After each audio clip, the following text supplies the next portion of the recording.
সকল শিক্ষার্থীকে স্বাগত জানিয়ে শুরু করছি ম্যাথ ক্লাস। আজকে আমি ম্যাথ ক্লাসের নবম দশম শ্রেণীর জেনারেল ম্যাথ চ্যাপ্টার 2 অনুক্রম ও ধারা, পেজ নম্বর হচ্ছে 56, একাডেমিক ইয়ার হচ্ছে 2024, কোশ্চেন নম্বর হচ্ছে 1।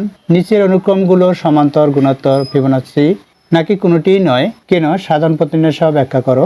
তাহলে দেখো নম্বর 6 এর লিখি নম্বর 6, প্রদত্ত অনুক্রমটি তুলি প্রদত্ত অনুক্রমটি 1/3, 2/3, 4/3,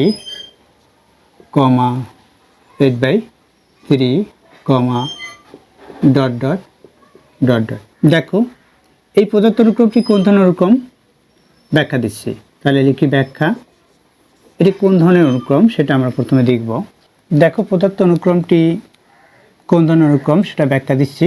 এখানে 1/3, 2/3, 4/3, দেখো এটা এর চেয়ে দ্বিগুণ, এটা আবার এর চেয়ে দ্বিগুণ, এটা এর চেয়ে দ্বিগুণ, এটা, সুতরাং এটি অবশ্যই গুণোত্তর অনুক্রম হবে। তাহলে দেখো এখানে পরবর্তী পদকে পূর্ববর্তী পদ দিয়ে ভাগ, অর্থাৎ 2/3-কে ভাগ দিব 1/3 দিয়ে, কত হবে? দেখো 2/3-কে 1/3 দিয়ে ভাগ দিলে অর্থাৎ 2/3 এখানে ইন্টু হবে 3/1, অর্থাৎ 2 হলো। দেখো এভাবে এরপরে দেখো এটাকে এখানে 4/3 আমরা ভাগটা গুণ দিই সরাসরি, তাহলে এটা বিপরীত কোণ হবে, 3/2 হবে।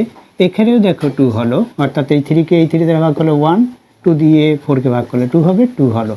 অর্থাৎ এখানে দেখো অনুপাত, অর্থাৎ আর এর মান, সাধারণ অনুপাত বা আর এর মান একই রূপে এখানেও একইভাবে আমরা আর এর মান পাবো। দেখো 8-কে 4 দ্বারা ভাগ করলে 2 হবে, এখানে 3 বাদ যাবে, সুতরাং এখানেও অনুপাত একই হলো, সুতরাং এটি একটি গুণোত্তর অনুক্রম। তাহলে লিখতে পারি এখানে সাধারণ অনুপাত, লিখি প্রদত্ত অনুক্রমটির সাধারণ অনুপাত, বা এখানে অনুক্রমটির সাধারণ অনুপাত আর ইকুয়াল 2/3 ভাগ 1/3 ইকুয়াল টু, একই রূপে বা অনুরূপভাবে বা তদ্রূপ লিখতে পারতাম অনুরূপভাবে 4/3 ভাগ 2/3 ইকুয়াল টু, এবং 8/3 ভাগ 4/3 ইকুয়াল টু। এখানে প্রত্যেক ক্ষেত্রে সাধারণ অনুপাত একই বা অভিন্ন, সুতরাং এটি একটি গুণোত্তর অনুক্রম। এখন সাধারণ পথ নির্ণয় করব।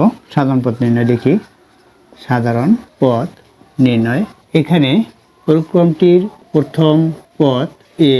প্রথম পথে সাধারণ অনুপাত আর হলে বীজগাণিতিক রূপ বা বীজগণিতীয় রূপ হবে a, ar, ar স্কয়ার,